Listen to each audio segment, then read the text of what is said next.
श्री स्वामी समर्थ. ओम कुलदेवे नमः. अधिक मास प्रारंभ झालेला आहे. ह्या अधिक मासामध्ये आपण अनेक सेवा करतो. स्वामी महाराजांची तर करतोच, पण त्याही बरोबर आपण अनेक सेवा करतो ज्या विष्णू भगवानांना समर्पित असतात. त्या सेवेमधलीच एक सेवा आज मी तुम्हाला सांगणार आहे, जी तुम्ही पूर्ण अधिक मास करू शकता किंवा दर मंगळवार किंवा शुक्रवारही करू शकता. ही सेवा अगदी छोटी आहे, 5 मिनिटे लागतात ह्या सेवेला, पण अत्यंत प्रभावी आहे. जर तुम्ही गोपद्म सेवा करत असाल, विष्णू सहस्रनाम पठण करत असाल किंवा गुरुचरित्र पठण करत असाल, कोणतीही सेवा करत असाल तर त्याबरोबर तुम्हाला ही सेवा करायची आहे. जर तुम्हाला जमत नसेल कोणतीही सेवा करायला, तर ही एक सेवा केल्यानेही तुम्हाला पूर्ण पुरुषोत्तम मासाचे फळ मिळेल. कारण लक्ष्मी आणि आई भगवती यांना ही सेवा अत्यंत प्रिय आहे. सेवा कशी करायची आणि त्याला कोणतं साहित्य लागतं याबद्दल संपूर्ण माहिती व्हिडिओमध्ये, तर व्हिडिओ स्किप न करता पूर्ण बघा. आपल्याला काय करायचं आहे, ज्या दिवसापासून तुम्हाला कुंकुमार्चन सेवा करायची आहे त्या दिवसापासून आपल्याला एक वेळ निश्चित करायची आहे. ज्या वेळेला तुम्हाला ही सेवा करायची आहे, एकतर सकाळी करायची किंवा संध्याकाळी तिन्ही सांजेच्या वेळेला तुम्हाला ही सेवा करायची आहे. तिन्ही सांजेच्या वेळेला केली तर फलप्राप्ती अधिक होते.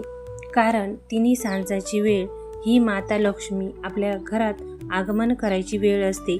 त्यासाठी आपण संध्याकाळी जे उंबरा पूजन करतो, म्हणजे उंबरठ्यावर आपण जो दीपक लावतो, त्यानेही आपल्या घरात लक्ष्मी माता प्रवेश करते. दिवा लावतो म्हणजे आपण आई भगवतीला आणि लक्ष्मीला आमंत्रण देत असतो की ही माते तू आमच्या घरात वास कर. म्हणून अधिक मासामध्ये तरी कमीत कमी तुम्हाला उंबऱ्यावर तिन्ही सांजेच्या वेळेला दिवा लावायचा आहे आणि दिवा लावल्यानंतर तुम्हाला ही सेवा करायची आहे. सेवेसाठी तुम्हाला साहित्य काय लागणार आहे, तर पंचामृत आणि कुमकुम लागणार आहे.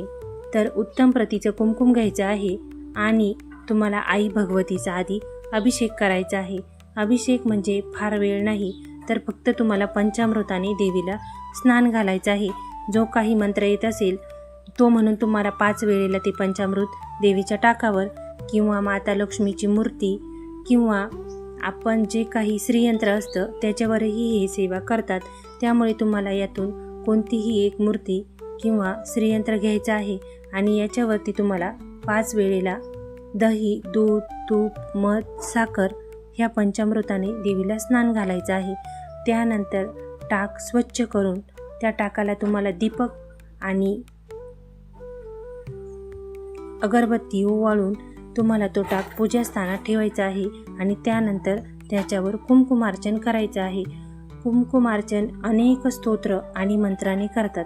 कोणते कोणते मंत्र आहे आणि कोणत्या स्तोत्राने करतात हे बघूया.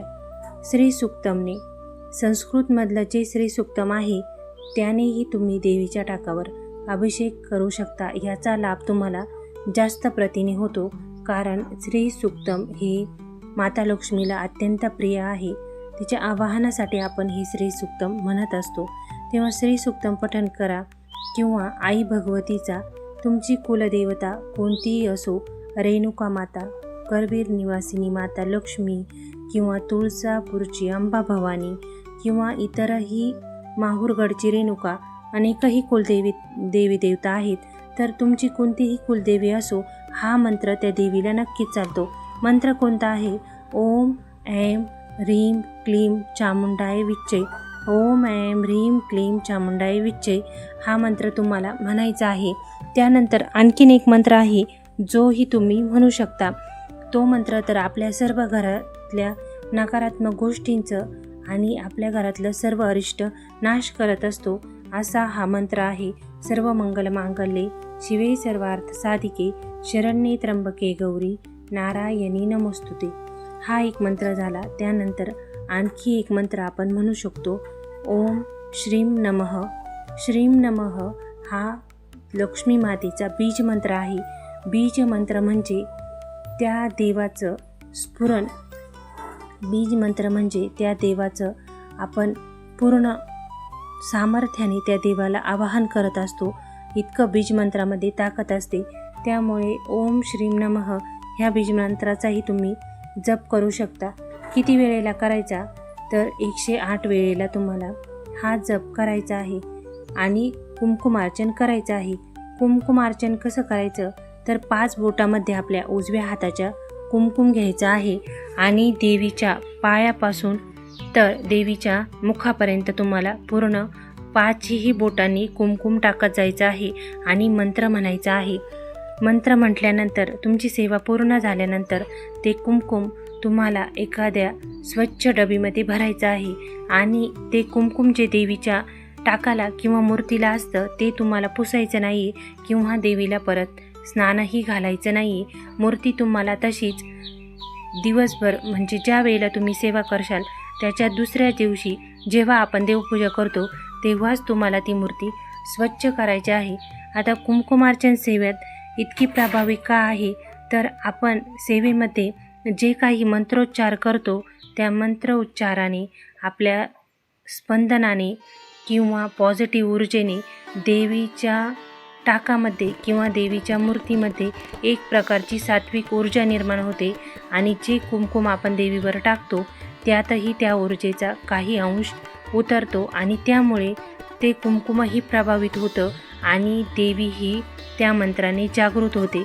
म्हणजे दोन्हीही सेवा आपल्या एकाच वेळेला होतात आणि देवीची ऊर्जा त्या कुंकुमामध्ये उतरते. आता हे कुंकुम तुम्हाला काय करायचं आहे तर रोज सेवा झाल्यानंतर तुम्ही एका डबीमध्ये हे कुंकुम भरून ठेवायचं आहे आणि याचा उपयोग कधी करायचा तर रोज आपण हे कुंकुम लावायचं आहे. त्यानंतर तुम्हाला काही महत्त्वाच्या कामानिमित्त घराबाहेर जायचं असेल किंवा तुमचं एखादं काम अडलेलं असेल, होत नसेल, तेव्हाही तुम्ही हे कुंकुम कपाळावरती लावून जाऊ शकता. त्यानंतर तुम्हाला लांब प्रवासासाठी जायचं आहे तर तुम्ही यातलं काही कुंकुम आपल्याबरोबर घेऊन रोजही ते लावून बाहेर पडू शकता.